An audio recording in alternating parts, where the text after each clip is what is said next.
लग्न आयुष्यभराचा विश्वास, पण जर तो विश्वास खोट्यांवर उभा असेल तर पुण्यात घडलेली ही घटना ऐकून तुमच्या पायाखालची जमीन सरकेल. नवरा नपुंसक, तरीही लग्न, आणि मग सुरू झाला छळाचा काळा अध्याय. नमस्कार मित्रांनो, आज आपण बोलणार आहोत पुण्यातील एका धक्कादायक लग्न फसवणूक प्रकरणाबद्दल, जिथे एका विवाहितेचे आयुष्य उद्ध्वस्त करण्यात आले. पोलिसांच्या माहितीनुसार एका 23 वर्षाच्या तरुणीचे लग्न 18 एप्रिल 2025 रोजी झाले.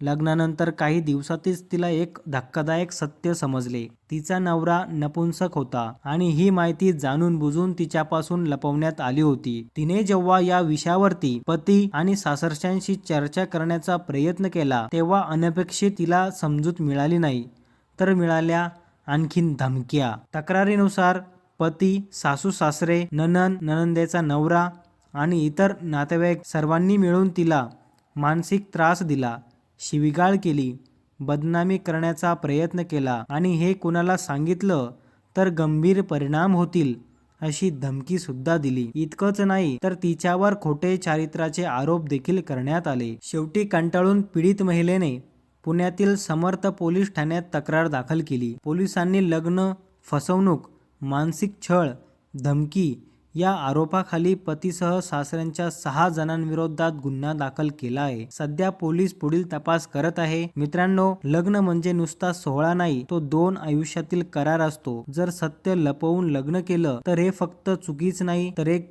गुन्हा आहे. मित्रांनो, तुम्हाला हा व्हिडिओ महत्त्वाचा वाटला असेल तर एक लाईक आणि एक सबस्क्राईब तर बनतोच. मित्रांनो, भेटूया अशाच एका नवीन व्हिडिओमध्ये. तोपर्यंत धन्यवाद.